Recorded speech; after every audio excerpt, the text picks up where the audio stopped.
When I was an atheist, I used to demand proof of God.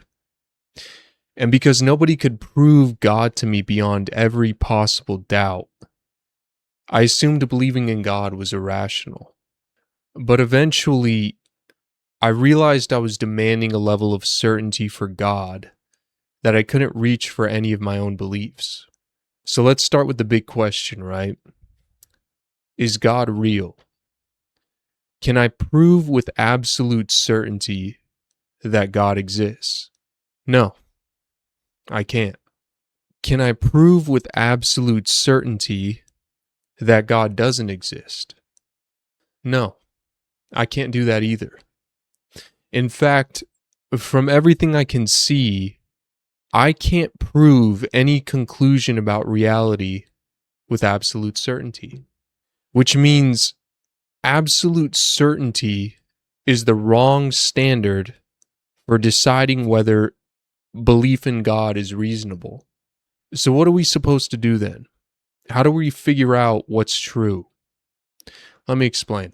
Now, the reason this realization mattered to me so much is because it forced me to question the standard that I was using to decide what was true. For a very long time, I thought that the lack of absolute proof for God's existence was enough to dismiss belief in God entirely. But as I got older, I began searching for the meaning of life, and that eventually led me to start learning about philosophy. And one of the biggest things I learned from philosophy was that absolute certainty doesn't actually appear to be available to any of us. And not just when we're talking about God, but also when we're talking about any of our beliefs about reality. And so that raised a much bigger question for me. If we can't prove our beliefs about reality with absolute certainty, then how do we justify what we believe? Now, first, let me just clarify a few words here, okay? When I say absolute certainty, what I mean is knowing something in a way that leaves no possible chance that you could be wrong about it.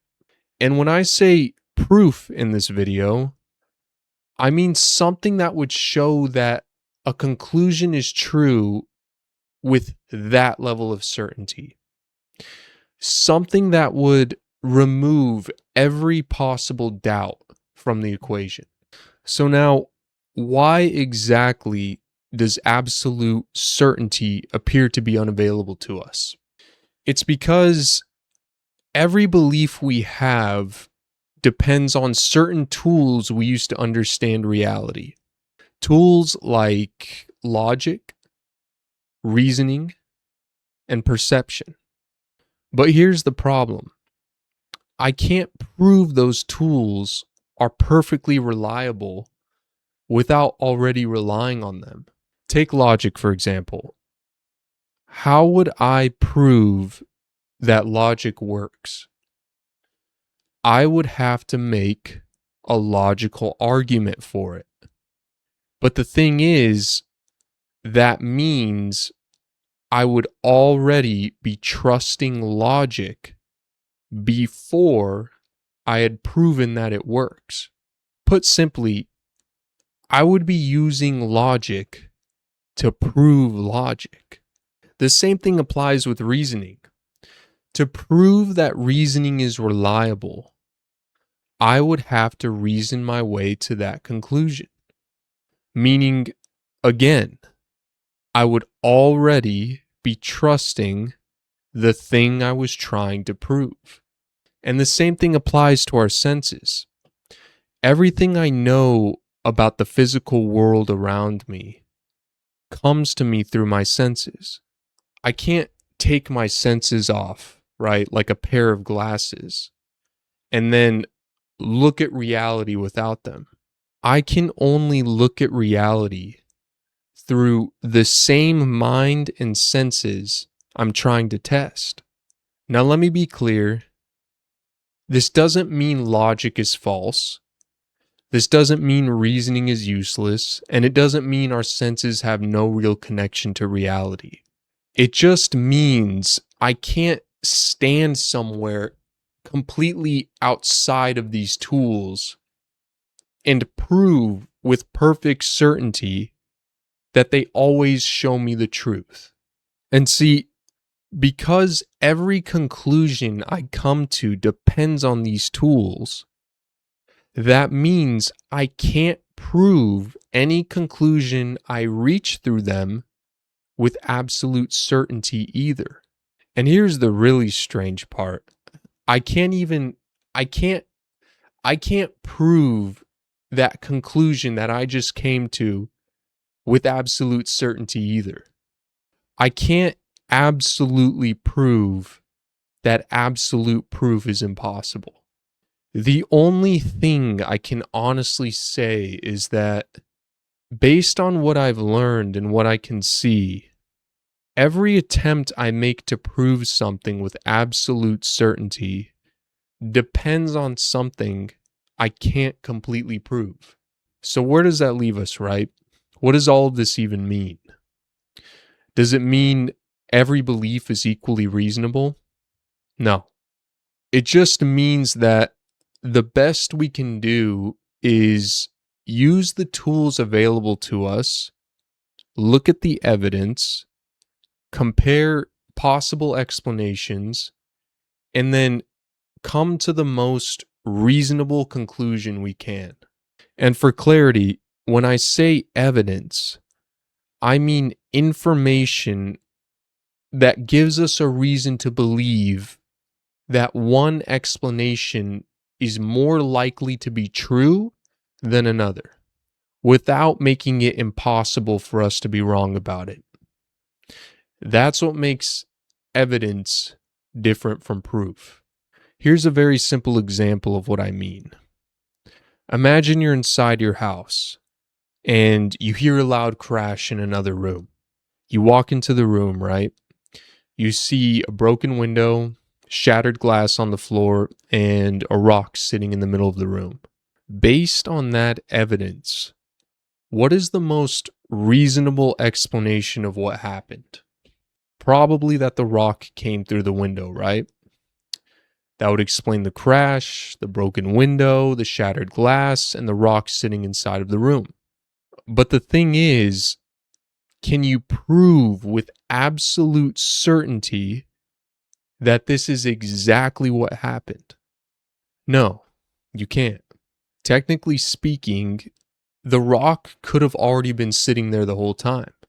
And somebody could have run past the house with a hammer, smashed the window, and then run away. Can you prove with absolute certainty that that's not what happened? No, you can't. But is that explanation equally supported by the evidence? I would say no. Which means just because another explanation is possible doesn't mean it's equally reasonable to believe. Based on the evidence available, the rock coming through the window still appears to be the most rational explanation. And that's the whole point I'm trying to make. The fact that we can't prove our conclusions about reality with absolute certainty doesn't mean we can believe whatever we want. Some beliefs have much stronger evidence supporting them than others. What I'm basically trying to say is belief in God or Christianity or every other view of reality shouldn't be automatically rejected because they can't provide absolute certainty. Instead, they should be judged by the evidence and reasoning supporting them. For example, asking somebody why they believe something is completely reasonable. Asking what evidence supports their belief is also reasonable. But demanding absolute certainty for that belief is not reasonable. And once I understood this, I realized that when I was an atheist, I was demanding a level of certainty for God's existence that I couldn't even reach with my own beliefs. I was applying a double standard without even realizing it. And once I understood that, I realized that I couldn't just dismiss God by saying something like, "Oh, you haven't absolutely proven him to me." I couldn't use that excuse anymore. I had to start looking at the evidence. I had to start questioning my own beliefs. And I had to compare the different explanations of reality available to me. So, is God real? I don't know with absolute certainty. And from everything I can see, that kind of certainty doesn't even appear to be available to me. But based on the evidence I've examined so far, I think belief in God makes more sense of reality than the alternatives I've considered. And that's why I believe God is real. Now, to be very clear, this video is not my full argument for why I believe God exists. That will be a different video. The point of this video is much more basic than that. The point of this video is to show that absolute certainty is the wrong standard to demand when we're talking about God, our worldview, and any of the big questions of reality. So I recommend that before you reject belief in God, because it can't be proven beyond every possible doubt, I think you should ask yourself one question. And that question is, am I applying that same standard to my own view of reality? Because the real question here is not, can you prove God exists with absolute certainty? The real question is, which view of reality is best supported by the evidence available? And the best thing any of us can do is to just look at the evidence, compare the possible explanations, and come to the most reasonable conclusion we can.